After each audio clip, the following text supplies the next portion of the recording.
Meantime, some pretty stunning video from our southern border as we get our first look at a pair of 19-ton vehicles that have been deployed for surveillance duty in New Mexico. Officials there saying the high-tech Army Strykers are being used to help stop the flow of human smuggling in an area that's infamous for it.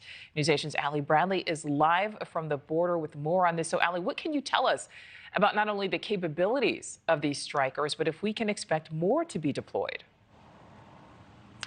Yeah, hey, Nicole. So this is obviously the most aggressive military support that we've seen deployed down to the southern border. And I did just confirm with Border Patrol sources that we can see even more of these deployments very soon. So here's what we know about these armored vehicles. These are now being patrolled by active duty troops working in lockstep with Border Patrol in some of these areas that have been exploited by the criminal cartels.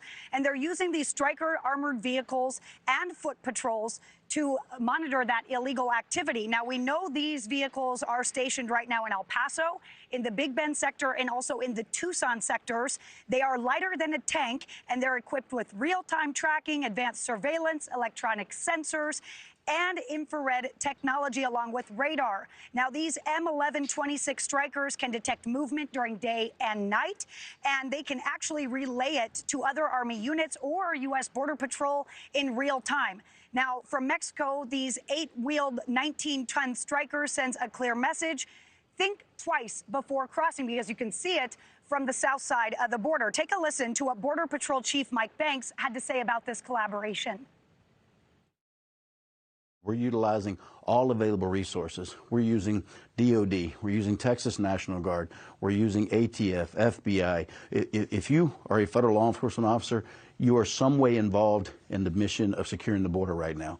And as we build back up our resources and get the Border Patrol strong enough to hold down the border by itself, you'll see us start dialing back on those additional resources. But now is not the time to dial back on anything. Now is the time to stay on the gas and keep pushing until we get that operational control of the border. Okay, so this change comes after the Defense Secretary approved enhanced detection and monitoring powers back on March 20th.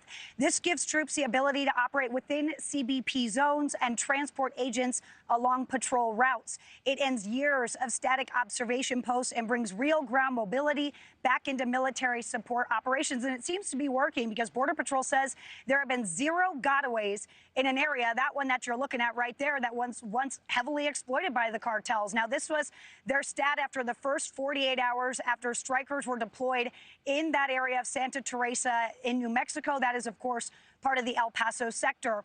We have watched numerous people run by our cameras. We have watched the cartel wave at us and work firsthand down there. So now we can tell you there are at least 6,000 service members who are deployed down at the U.S. southern border to assist in these operations, acting as kind of a force multiplier there. It's under Joint Task Force Southern Border. Now, you've got these Stryker brigades out there. You have Marines, you have aviation units, and you have support personnel. But critics, of course, saying this is overkill. You don't need all of these Stryker brigades down there. You don't need all these deployments down there. They think they should be utilized elsewhere. Nicole? All right. So, Allie, we know that the president has promised to deport what he calls the worst of the worst. What is the latest on that?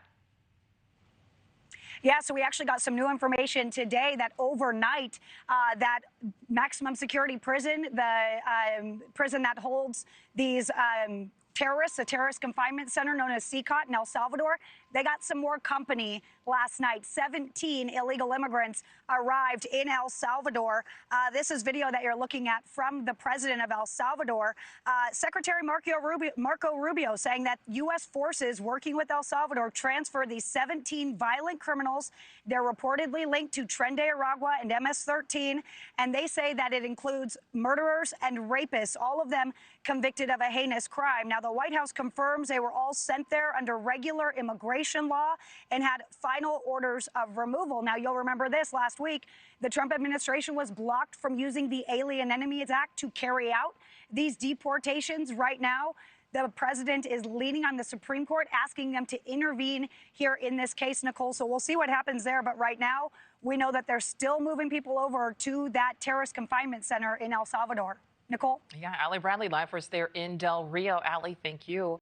Thanks for watching. Go to joinnn.com to find NewsNation on your screen. And don't forget to click the red subscribe button below to get more of NewsNation's fact-driven, unbiased coverage.